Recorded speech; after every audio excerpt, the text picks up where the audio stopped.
warahmatullahi wabarakatuh. Salam sejahtera. Okey, untuk video kali ini saya akan terangkan berkenaan dengan sel elektrolitik. Okey, faktor yang mempengaruhi hasil elektrolisis.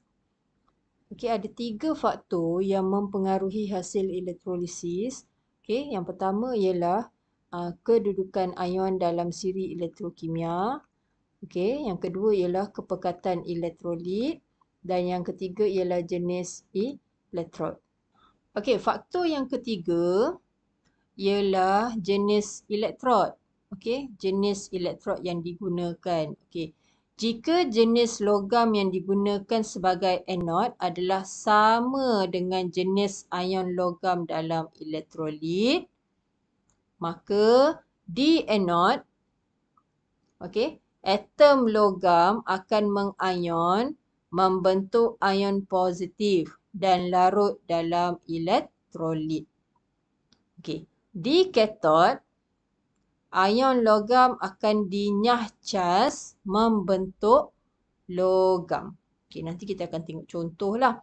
Okey, jika jenis logam yang digunakan sebagai anod tidak sama dengan jenis ion logam dalam elektrolit, maka apa berlaku di anod? Atom logam tidak melarut dalam elektrolit. Ion negatif dalam elektrolit akan dinyah cas. Okey, di katod, ion yang kurang elektropositif akan dinyah cas. So, bila dia gunakan logam yang tak sama dengan jenis ion dalam elektrolit, di katod ni dia akan ambil kira susunan ion dalam siri elektrokimia. Okey, kita tengok contoh elektrolisis larutan argentum nitrat. Okey, elektrod yang digunakan adalah elektrod argentum. So, elektrod yang digunakan adalah sama dengan larutan, ion dalam larutan. Okey, elektrod argentum digunakan dalam larutan argentum. Okey, sekarang ni susunan radas dia. Okey, so ion yang hadir dalam larutan argentum nitrat ni, so dia larutan. So dia akan ada, kita tulis dulu ion yang dalam bahan tu. So ion argentum. Okey, ada ion nitrat. Okey, kemudian dalam larutan ada molekul air, so ada ion hidrogen. Kemudian ada ion hidroksida. Okey, ada 4 ion yang terhasil. Okey, so sekarang ni di katod. Okey, so ini adalah anod. Sini adalah katod. So di katod, ion positif akan tertarik. So ion positif dia adalah ion argentum dan ion hidrogen. Okey. So ion argentum dan ion hidrogen akan tertarik ke katod. So yang akan terpilih ialah ion apa yang akan terpilih? Dia kurang elektropositif daripada ion hidrogen. So ion argentum. Okey.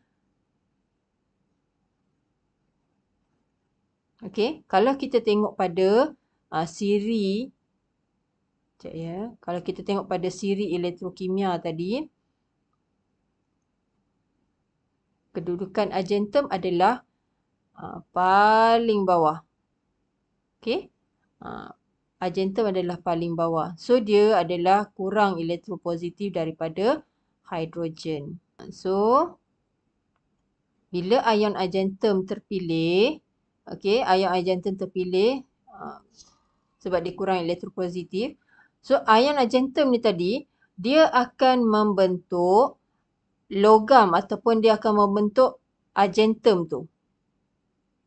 Okey.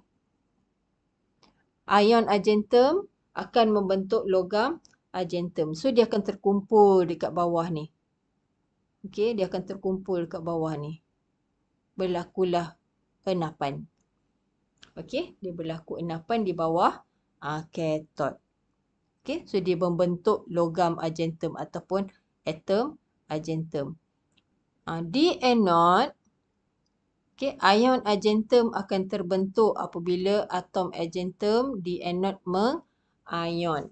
Okey, di anode ni atom daripada elektrod ni tadi dia akan mengion dan akan menghasilkan ion argentum. Okey. Ion-ion negatif tadi tu, okey, ion nitrat dan ion hidroksida ni dia takkan dinyahcas, dia tak terpilih lah. Okey, sebab dia menggunakan logam yang sama, elektrod ni logam yang sama dengan larutan. So dia berlaku pengionan, okey. Dia akan membentuk ion. So kat sini atom-atom pada logam pada elektrod ni dia akan mula uh, dia membentuk ion. So jisim logam ni akan berkurang. Okey, dia akan berkurang. Okey. Ion yang terbentuk ni dia akan bertambah dalam elektrolit ni. Okey. Bilangan ion argentum akan bertambah dalam elektrolit. Okey.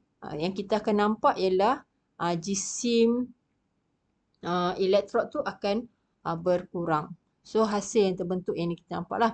So elektrod argentum akan melarut dalam elektrolit. So jisim elektrod tu akan berkurang. Okey, kepekatan ion argentum ke dalam elektrolit ni tidak berubah kerana kadar pengionan atom argentum membentuk ion argentum adalah sama dengan kadar ion argentum dinyahcas untuk membentuk atom argentum.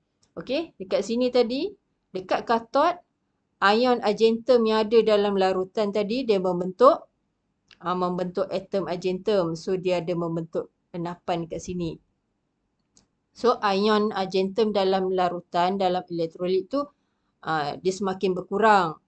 Okey, tapi bila anode ni dia mengalami dia mengion, so atom-atom daripada elektrod ni tadi akan tukar jadi ion.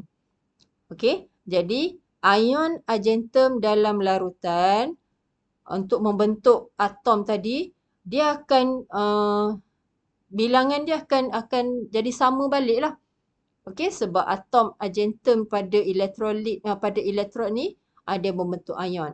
So ion yang hilang, okey, ion argentum yang hilang bentuk atom tadi dia ganti balik oleh penghasilan ion daripada anode tadi.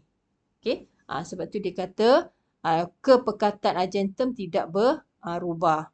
Okey, sebab kadar pengionan atom argentum ni yang membentuk ion sama dengan kadar ion argentum yang membentuk atom argentum.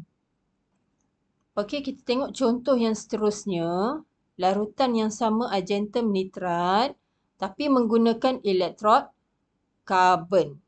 Okey, dia gunakan elektrod karbon.